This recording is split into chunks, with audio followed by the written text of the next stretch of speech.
G'day and welcome to another episode of the Vuvuzela. Today we're in Salt Rock at one of my absolute favourite shops. We're going to be interviewing Liza and Al from Greenhouse.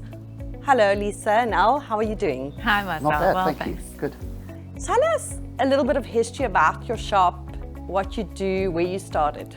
Well, we started manufacturing furniture in 2008. Al and I started making furniture for ourselves.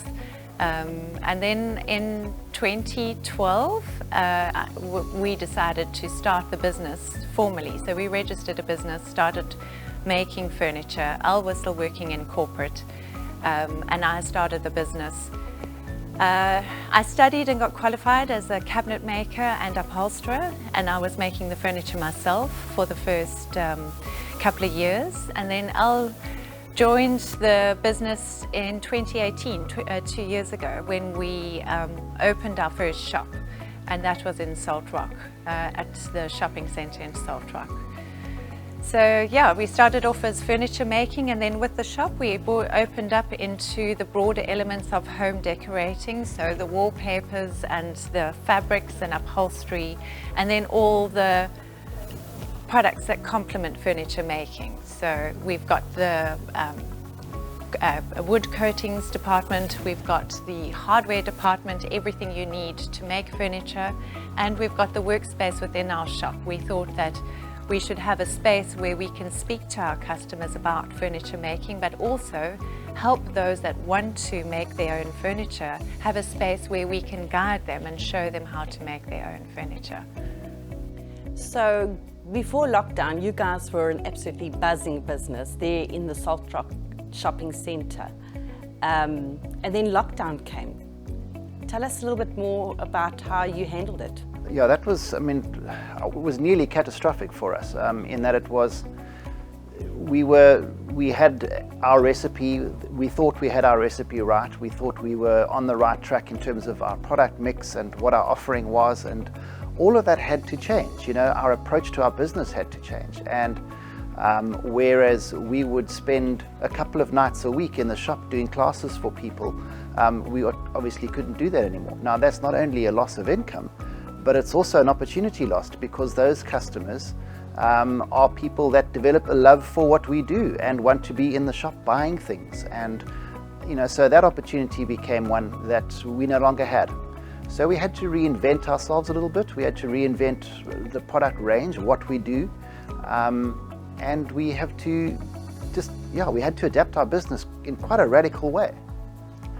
I think probably the best way to put it is that we went from doing mostly custom furniture and decor to offering different products and services, like a home DIY service where people who, and that's the great opportunity about what happened during this lockdown, is that people were locked in their homes for 6 weeks, looking at the stuff that's broken in their homes, going, now I've got to fix that. And the second they were able to come to us, and we were able to, by virtue of the fact that we are a hardware business as well, we were able to open a little bit earlier. And Liza said to us one day, we were sitting at home, and she said, let's just open, because we've got our license to operate, let's go for it. And we did. So we started selling PPE, personal protection equipment, and we started doing things like offering DIY services for our customers, and the growth in DIY part of our business was quite big, because people got frustrated with seeing the broken stuff at home and going, I now need to fix it. So that whole part of our business became the main thrust of our business for the interim period that we weren't able to open fully. So those things were adaptations that we made. Of course, the classes had to stop. So, you know, we'd have to do one-on-one classes away from the shop. And again, the range of products that we sell had to change quite radically. And then just going back into work, you guys had to move premises, and now you're in the beautiful Litchi Orchard. You know, the thing that's, and I think Liza will speak more to this in a second, but what I found is that reinventing ourselves and going to a smaller location, cutting our costs, I mean, that was a huge thing for us. Our landlords weren't accommodating. They didn't give us discounts and lets and all the rest of it. In fact, we were charged full rental. So at the end of the day, we had to adapt our business. It's a case of survival. And, you know, every cloud's got a silver lining. We ended up in a place that we love with landlords that are fantastic. And we've rejigged our business in a way that we think we can offer exactly the same services, and in some cases even better.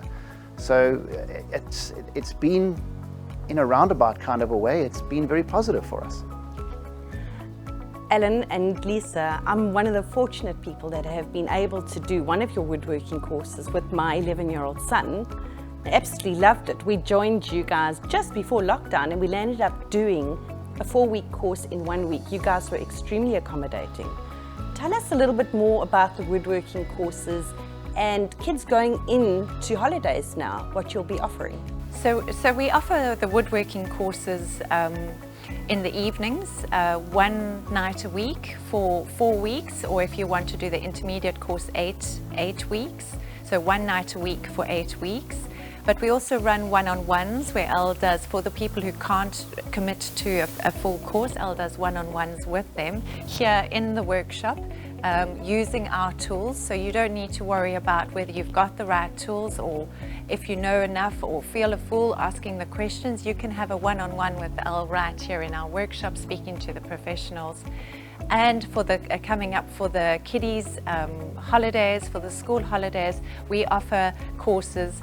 The Litchi Orchard have been very accommodating and allowing us to set up our workbenches here in the Litchi Orchard, so moms can bring their kids and dads can bring their kids and learn woodworking with their children. If they don't want to just do it themselves, they can bring the kids along.